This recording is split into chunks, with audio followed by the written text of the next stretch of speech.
Apa bedanya Republik Indonesia katanya dan Republik Indonesia Serikat?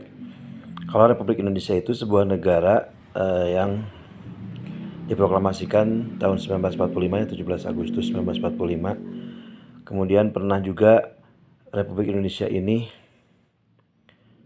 mengalami suatu serangan ya agresi militer Belanda. Kemudian melalui perjanjian Linggarjati itu disahkanlah bahwa negara Indonesia itu kecil, hanya Sumatera, Jawa, dan Madura. Kemudian juga pas perjanjian Renville setelah agresi militer Belanda kedua, itu Indonesia menjadi lebih kecil lagi, yaitu Sumatera, sebagian Jawa, ya bahkan Jawa Barat itu bukan merupakan bagian dari negara Indonesia, tapi bagian dari Hindia Belanda atau Nika.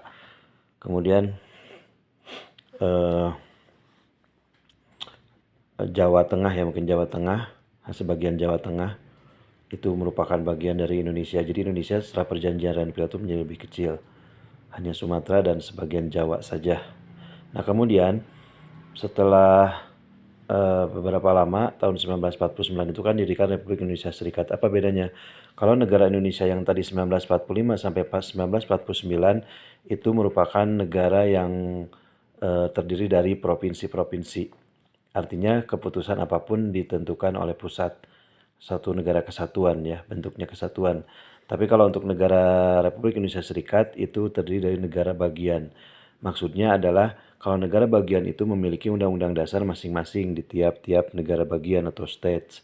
Kalau negara bagian itu juga memiliki undang-undang dasar masing-masing. Jadi ada kemungkinan bisa memerdekakan sebagai negara merdeka lagi gitu. Nah, Republik Indonesia Serikat itu hanya berlangsung selama beberapa bulan ya, kurang lebih 8 bulan sampai 17 Agustus 1950 kembali ke Republik Indonesia sampai dengan hari ini ya. Nah, kemudian dulu juga pernah ada tadi dijelaskan Uni Indonesia Belanda itu adalah sebuah negara persemakmuran. Persemakmuran antara negara-negara jajahan-jajahan Belanda ya. Cuma hanya bertahan kurang lebih 3 sampai 4 tahun karena dibatalkan oleh Presiden Soekarno.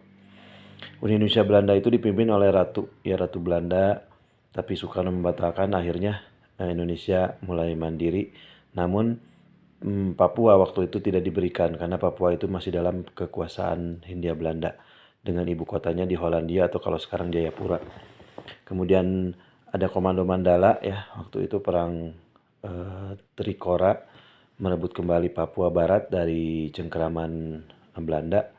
Akhirnya melalui konferensi 3 negara KTN itu dikembalikanlah Papua kepada Indonesia.